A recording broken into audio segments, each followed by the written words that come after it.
A popular San Diego businessman accused of scamming more than 2,000 people. Here are the allegations against him. A wind advisory in the East County closes schools. We'll have an update coming up. These two YMCA workers are walking 125 miles to raise awareness for youth homelessness. Meet them coming up. Here at Lions, Tigers, and Bears, they're getting ready for the Thanksgiving Turkey Bash. We'll take you out here to Alpine for a preview. And nearly a decade ago, our Larry Himmel discovered what could be the county's best chicken wings, and we decided it was time for another taste. CBS 8 News Live at 6 starts now.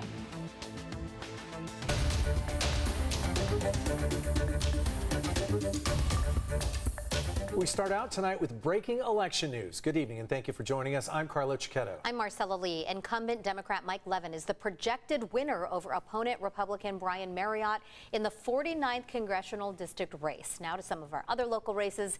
Yes now leads for Measure B. That's in the city of San Diego, and in the race for National City Mayor, Jose Rodriguez is closing the gap on Ron Morrison. Morrison now leads by only about 100 votes, just under 100 votes. Tonight, Republicans are debating their path forward as they've won control of the House by a slim margin. Part of that debate includes who will now lead the GOP in Congress, as well as the party's eventual presidential nominee in 2024. Natalie Brand has the latest tonight from Capitol Hill. Look, I'm not going anywhere. Amid GOP infighting, Senator Mitch McConnell will continue as minority leader after beating back a challenge from Florida's Rick Scott. We had a good opportunity to discuss the various differences. People had a chance to listen to both candidates. Some Republicans expressed they're unhappy with current leadership, and that's the case on the House side too, where Kevin McCarthy is trying to shore up GOP support in his bid for Speaker. Look, we have our work cut out for us. We've got to have a small majority. We've got to listen to everybody in our conference. To believe that Kevin McCarthy is going to be Speaker, you have to believe he's going to get votes in the next 6 weeks that he couldn't get in the last 6 years. Former President Donald Trump also stirred up party divisions by announcing a third run for the White House. Our country is in a horrible state. We're in grave trouble. This is not a task for a politician or a conventional candidate. Potential 2024 rival Governor Ron DeSantis just won re-election in Florida by a 20-point margin. We just finished this election, okay? People just need to chill out a little bit on some of this stuff. I mean, seriously. Ahead of the new session of Congress, lawmakers are rushing to pass some key bills before the end of the year. The yeas are 62, the nays are 37. Wednesday afternoon, legislation to ensure marriage equality is federal law moved forward, with 12 Republicans joining Democrats to advance it. The bill was proposed after the Supreme Court overturned decades-old precedent on abortion. This legislation just says that the status which is conveyed by one state has to be recognized by another. At the same time, this legislation provides important religious liberty protections. A final vote in the Senate is expected Thursday. Natalie Brand, CBS News, Capitol Hill. And senators amended the marriage equality bill to include a provision on protecting religious liberties, which means it will return to the House for another vote there. And more election news here in California. Former Congresswoman Karen Bass has been declared the winner in the LA mayor's race, making her the first woman to serve as mayor there. Our other top story tonight, a popular San Diego food truck owner faces a number of charges tonight in connection with a fire that destroyed his business last year. Avante Hartsfield pleaded not guilty in court this week to the allegations. CBS 8's Rocio de la Fe has the latest on the investigation. Prosecutors say the 26-year-old businessman is accused of intentionally setting fire to his food truck business and then raising more than $100,000 in donations from it.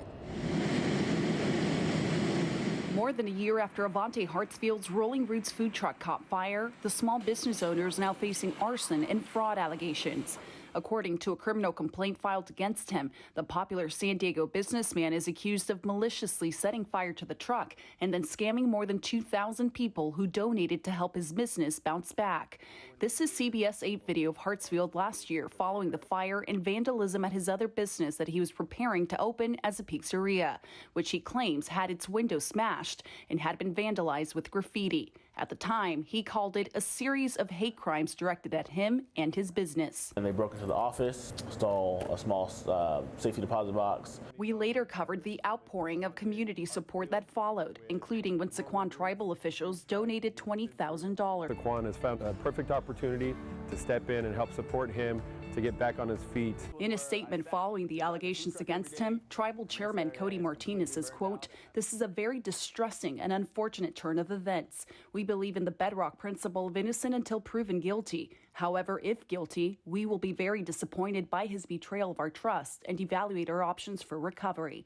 Hartsfield raised more than $102,000 in GoFundMe donations from local San Diegans and others, including one donor who wrote, quote, "I hope you will come back stronger than ever." And this person who wrote, quote, "News of what happened to the Rolling Roots food truck sickens me. I don't want to live in a community where violent and racist acts are tolerated." Even the GoFundMe team donated $750. I reached out to the agency, and in a statement, a GoFundMe spokesperson says, "We are working with law enforcement to assist their ongoing investigation. If any donor would like to request a refund in the meantime, we will process it for them."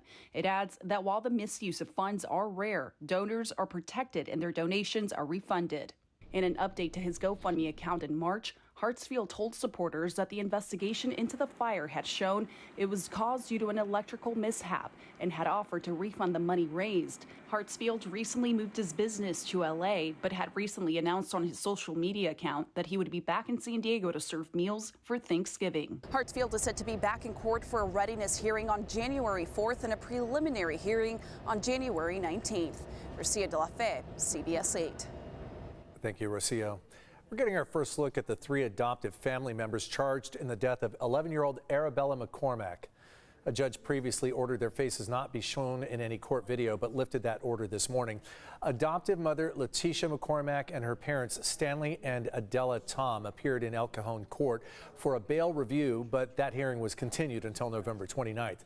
Letitia McCormack and her father are charged with murder in Arabella's death on August 30th. All 3 are charged with torture and child abuse of Arabella and of her 6- and 7-year-old siblings. Arabella's adoptive father killed himself on the day she died. Tonight, dozens of LA law enforcement recruits are recovering after an SUV plowed into them in Whittier this morning. The SUV was driving on the wrong side of the road when it hit them while they were out on a training run just before 6:30 this morning. 25 recruits were hurt, 5 of them critically. Police detained the 22-year-old driver, and investigators are now trying to figure out what happened. San Diego fire rescue crews made quick work of this brush fire that broke out in Mission Valley today. It burned about a half an acre alongside the northbound Interstate 15, and that's between Friars Road and Arrow Drive. The fire got pretty close to the apartments that you see up on the hill, but fortunately no one had to evacuate. Firefighters were able to stop the forward rate of spread within about an hour. Fire officials say catalytic converters are often what sparks fires along the highway there, but the official cause tonight is still unknown.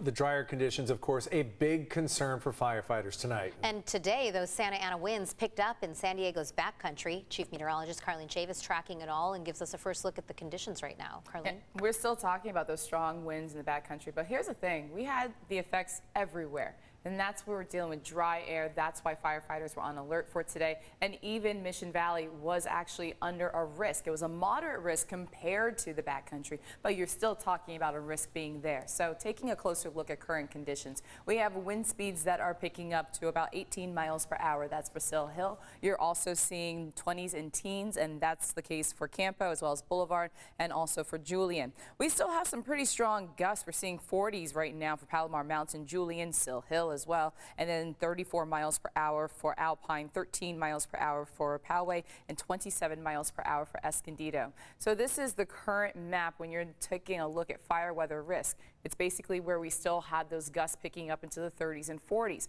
but everything does look to calm down as we go into the overnight hours. Around 12:30, you're seeing it a little bit more confined to the coastal mountain slopes, and then it becomes, well, non-existent as we go into Thursday, and that's because of onshore winds. But we're not done with Santa Ana winds just yet. We'll go ahead and take a look at your complete forecast coming up. Marcella, Carlo. Thanks, Carlene. Those Santa Ana winds are closing down schools and putting some people who live in the East County on high alert for wind damage and possible fires. CBS 8's Kirsten Holmes joins us now live with an update. Kirsten, what are the winds like out there right now? You know, it's funny, just maybe about 1 minute ago, we had a gust come through here that got it up to 20 miles per hour. I'm using an anemometer. Right now, it says it's a wind measuring tool. It says we're at 7 miles per hour. But that 20 was cold, y'all, okay? I'm outside of Descanso Elementary School because this is just one of the many schools in the Mountain Empire area that had to close down today because of the wind advisory. And it's not just wind blowing over things. Fire danger is a threat here, too.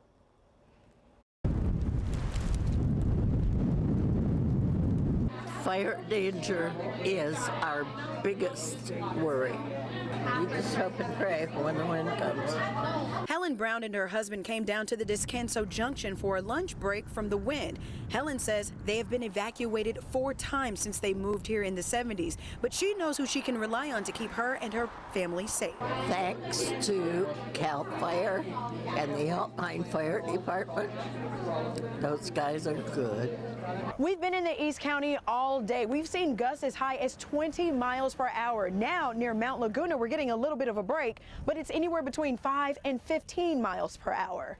Eddie Lutz just moved into the community with his family and is weather ready because he's from Southern California, so he offers tips. Stay away from Interstate 8 during a windy day, especially for the truck drivers and people out there. It can get really hazardous. You know, we can lose energy with the energy department will let us know, and it's going to have a power outage. The high wind warning went into effect Tuesday evening and will continue through tonight, where gusts in some areas could get as high as 60 miles per hour. Wind is really windy because all those plants are just like going crazy. Leaving little Caitlin, her classmates, and all school staff off for a day. Hi, Miss Ball. She's right there. Wait a minute, so everybody is here because school is out? My car is full of hot dogs and hot dog buns. We were going to have an all-school barbecue where we were going to barbecue hot dogs, but because of the wind, it got canceled. And all school activities are canceled. We had our barbecues, we were going to set up the barbecues, but with the wind, they wouldn't stay lit, so we had to cancel that. All right, so I'm checking out my anemometer again right now, 5.6 miles per hour. It's definitely windy, definitely cold. You'll need a jacket. I have on 2, and I don't even think the outer one fits, but this and other schools are set to reopen tomorrow. This is Descanso Elementary. This and other schools in the Mountain Empire Unified School District are set to reopen tomorrow so those kids can come back to class. But stay with CBS 8 on air and online for updates on all of this wind in the area. Back to you. Thanks so much for showing us the latest, Kirsten. Go get warm now. The Navy is making history by remaking its Navwar campus right in the Midway District. Today, the Navy listed its 70.3-acre Naval Base Point Loma complex for development. That would be the largest real estate deal in the agency's history. The Navy listed the land as, quote, in kind, and that means they want to exchange part of that property for about 1.4 million square feet of new facilities that are built at no cost to the government. We would go into a more modern, taller facility that would allow us to reduce our footprint, leaving probably about 60 acres of land for commercial development. That development could go toward new housing projects. The remaining property would remain under a 99-year lease. A final decision is expected by the end of 2023.